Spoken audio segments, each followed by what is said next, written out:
Cela fait maintenant près de 2 mois que les académiciens ont commencé leurs entraînements. En alternant les sorties et le travail en salle, la condition physique, ça se peaufine, mais toujours dans la bonne humeur avec un groupe plus que jamais soudé. La partie, je dirais, fusion du groupe et construction du groupe est terminée maintenant. Et avec de très bons résultats parce que le groupe est très soudé, tout le monde vient à tous les entraînements, donc là il y a vraiment une grande unité et ce premier objectif est tout à fait réussi. Et dans la deuxième partie, maintenant il reste un tout petit peu moins que 2 mois avant les crêtes de Spa, on va essayer de travailler d'une manière plus individuelle, c'est-à-dire que chacun va développer ses forces selon son propre rythme en fonction des examens médicaux qu'on a passés il y a maintenant une quinzaine de jours. Nancy Couvreur, 35 ans, je suis mariée, je suis maman de 2 enfants, Emma 7 ans et demi et Bastien 2 ans et demi. Actuellement, je suis en pause carrière pour m'occuper à plein temps de mes 2 enfants et de mon mari. Et j'habite Malmedy.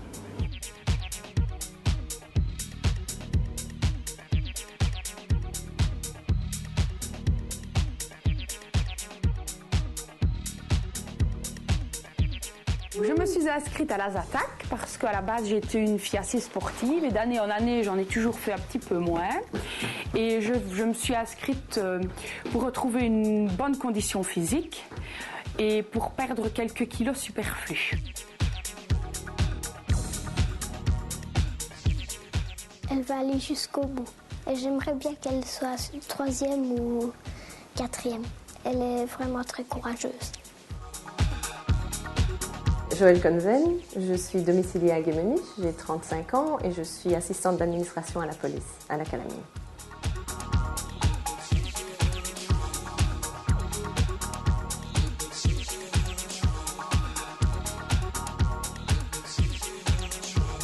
J'ai vu une annonce sur Télévestre, donc la première fois que je l'ai vue, on cherchait des personnes de 18 à 60 ans qui n'avaient quasiment jamais couru. Et comme c'est mon cas, donc la course à pied, je me suis toujours dit que c'était pas fait pour moi. En la voyant une deuxième fois, je me suis quand même dit qu'il valait peut-être bien noter le numéro de GSM qui était là. Et puis pour finir, j'ai téléphoné et voilà, j'ai été sélectionnée. Et voilà, je suis bien contente. Pouvoir faire de la course à pied, parce que je me suis toujours dit que c'était vraiment absolument pas fait pour moi et ce sera un très gros défi pour 2009.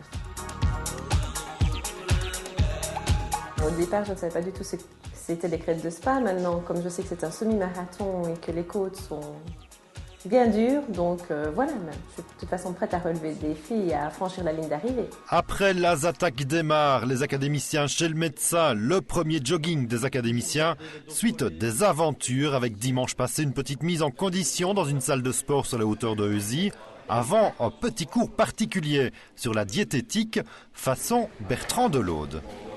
Eh les gars, je suis arrivé avec les trucs moi. Je suis venu avec les frites et le...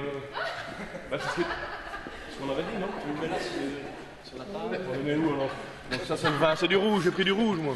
Je me disais que c'était chouette aussi, alors j'ai fait des frites et il y a de la mayo en bas. Donc, Plus sérieusement, après les tests médicaux, les académiciens doivent aussi pouvoir gérer leur alimentation. Le but de la séance sur la diététique aujourd'hui est surtout d'expliquer aux gens ce qu'ils ne doivent pas faire, d'éviter les grosses erreurs. Et alors, d'une manière beaucoup plus pratique pour les crêtes de Spa, on va aboutir sur que faire dans les semaines qui précèdent les crêtes, que prendre comme alimentation la veille des crêtes, comment s'alimenter pendant la course et puis après comment récupérer et comment bien se réhydrater après la course. Je vais revenir un petit peu à la diététique en général avec la pyramide alimentaire que vous connaissez sans doute. Donc j'ai représenté ici sur la table avec quelques intrus maintenant la pyramide alimentaire. Qu'est-ce qu'ils doivent faire et qu'est-ce qu'ils ne peuvent pas faire surtout? Alors le plus important en fait c'est d'avoir une alimentation variée et équilibrée. Donc pendant les quelques jours qui précèdent une course, on peut évidemment varier un petit peu son alimentation en augmentant les glucides que l'on trouve dans les féculents, donc les pâtes, le pain, les pommes de terre, etc. Et aussi tout ce qui est un peu sucre-sable. Donc c'est là qu'on peut se permettre un petit peu de manger quelques biscuits comme du pain d'épices par exemple, sans oublier les fruits et légumes qui sont super importants, les produits laitiers par exemple. Alors ce qu'il ne faut pas faire, c'est manger des aliments trop gras ou des aliments qui peuvent créer des petits troubles digestifs, donc les aliments trop fibreux par exemple, les épices et les irritants pour les intestins. Alors le jour de la course, il ne faut pas non plus négliger l'hydratation. Donc c'est super important de boire suffisamment d'eau ou de boissons énergétiques par exemple lors de la course et après la course pour bien se réhydrater. Donc voilà déjà quelques petits conseils que l'on peut appliquer facilement pour préparer une course comme les crêtes de Spa. L'objectif final reste les crêtes de Spa pour les académiciens de la ZATAC. Ce sera le 25 avril. Reconnaissance sur le terrain au pied du mur dimanche prochain. On vous en reparlera évidemment. Et pour en avoir un avant-goût, les courageux académiciens s'étaient donné rendez-vous ce matin à Franchimont pour les 17e sommets de Franchimont. Un test sérieux de près de 11 km. Ça sera une belle course pour vous. Oui, tout à fait, une belle course.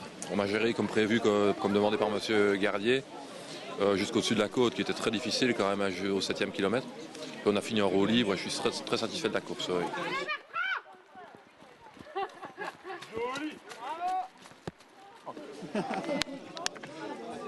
Alors Bertrand, de l'eau et encore de l'eau aujourd'hui, ça ne nous fait pas perdre le sourire.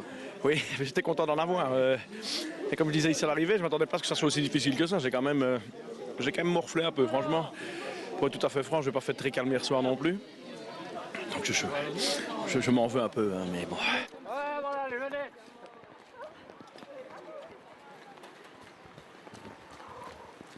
Alors Nancy, petite impression, difficile?